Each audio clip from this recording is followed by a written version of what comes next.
Hey everybody, Drew here, and on this week's episode of Stuff Churches Should Know, I want to talk to you about some options that are available to you through SecureGive that will help you decide what type of information your givers provide when registering for an account. I was recently on a call with a church and they were explaining that when their givers go to register for a SecureGive account, they wanted to know what's required, what information do they have to give us, what information do they not. And I brought to their attention something that they didn't know about. So real practically, if you were to log into the admin of SecureGive and you go under settings, you're going to see the first option there is organization. If you click on organization, it's going to take you to a page that has a lot of options about your church. But you'll notice on the left-hand side, kind of going to the bottom, there is a drop-down box that refers to the address, okay, mailing address, and then the phone number. If you click on either one of those drop-down boxes for those options, you're going to see three things that are available to you, right? So it's hidden, required, or optional. Many of you, I would say even the majority of you, probably have that set for optional. But the good news is, if you don't want to require a mailing address for registering for a SecureGive account, just put hidden.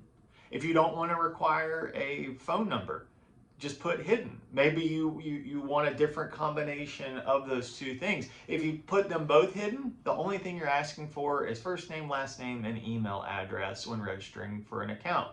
Now, that may sound simpler, but especially financial directors and financial administrators who watch these videos, you and I both know the importance of having that full mailing address.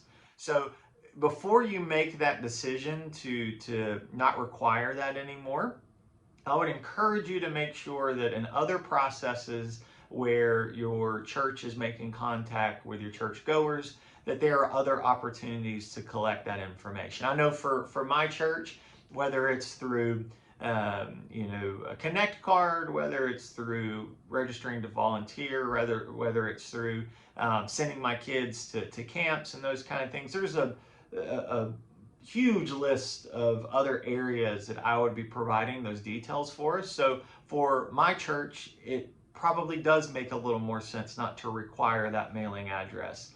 But if your church uses SecureGive primarily for all of the touch points between you and the churchgoer, that is something that you at the very least want to continue to make optional. And then, of course, in both of these scenarios, if you want to no questions asked, we need that information from you, make it required. My point being that you get to determine what aspects of account registration are required to a giver whenever they're enrolling for SecureGive.